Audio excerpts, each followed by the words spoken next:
তো আজকে দেখো লোটে মাছ, এটা আমি এনে রেখেছিলাম 2-3 দিন হয়ে গেছে। দেখো ফ্রিজে ছিল, কাটাও হয়ে ওঠেনি। তো ফ্রিজ থেকে বার করেছি সকালে, বরফটা ছেড়ে গেছে। তো এবার আমি কেটে নেব।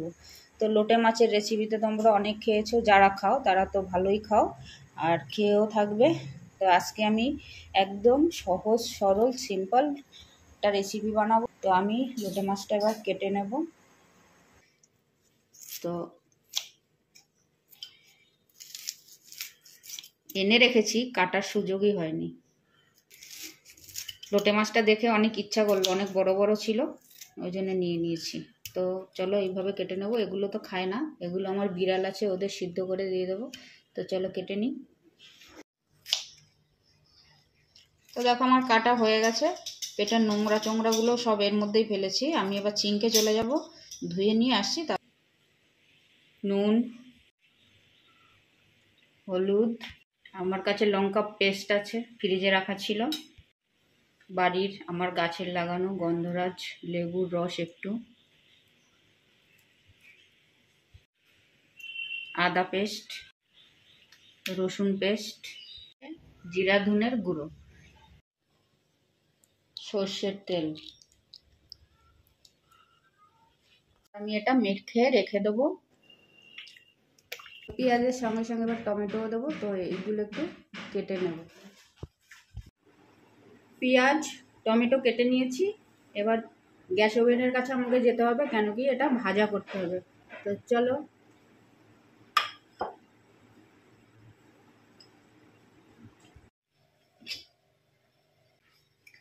সর্ষের তেল দিয়ে দেবো।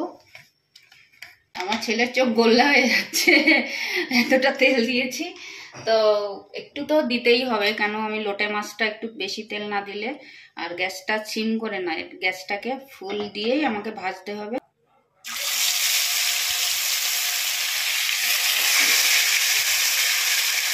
একটু সবুজ করে ভেজে নেব। এটা আমার হয়ে গেছে।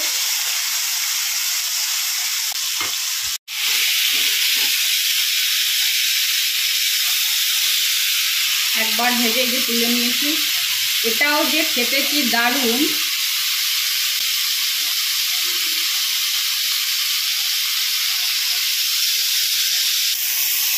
তেলটা দেখে মনে হচ্ছিল কতটা কতটা, সব তেল গেল তো, সব মাছ খেয়ে নিল। আমি ভাবলাম কি এই তেলে আমার রান্না টান্না হয়ে যাবে। চিটিং, লোটে মাছ চিটিং করে দিল।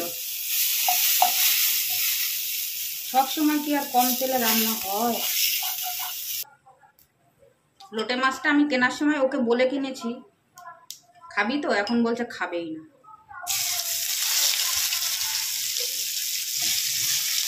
ও তেল দেখে আর খাবে না।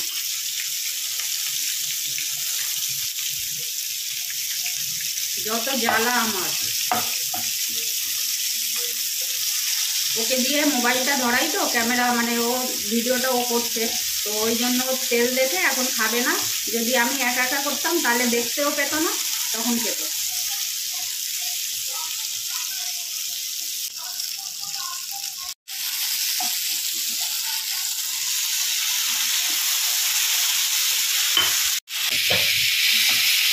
মশলাটা দিয়ে দেবো,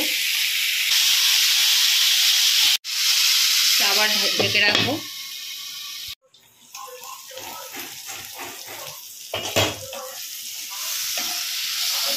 এবার দেবো আমি একটু গরম মশলা।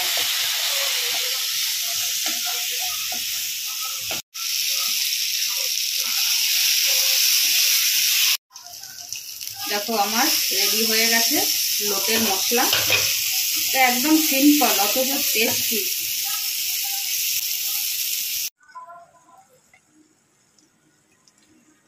তো দেখো আমার মশলাটা তো রেডি হয়ে গেছে। ব্যাপারটা গ্যাস ওভেন ফুল পাওয়ারে দিয়ে যদি ভাজা হয় লোটে মাছ, দেখো কিছুই হবে না, ঠিক আছে। তো এবার আমি সাজিয়ে নেব, খুব টেস্টি। এবার বাকি মশলাটা দিয়ে দেবো।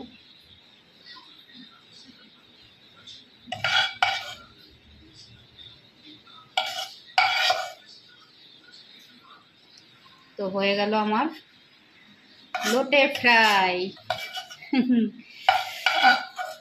সেই লেভেলের। তোমরা যদি এরকম খেয়ে থাকো খুব ভালো কথা, যদি না খেয়ে থাকো তাহলে এইভাবে করে খাবে।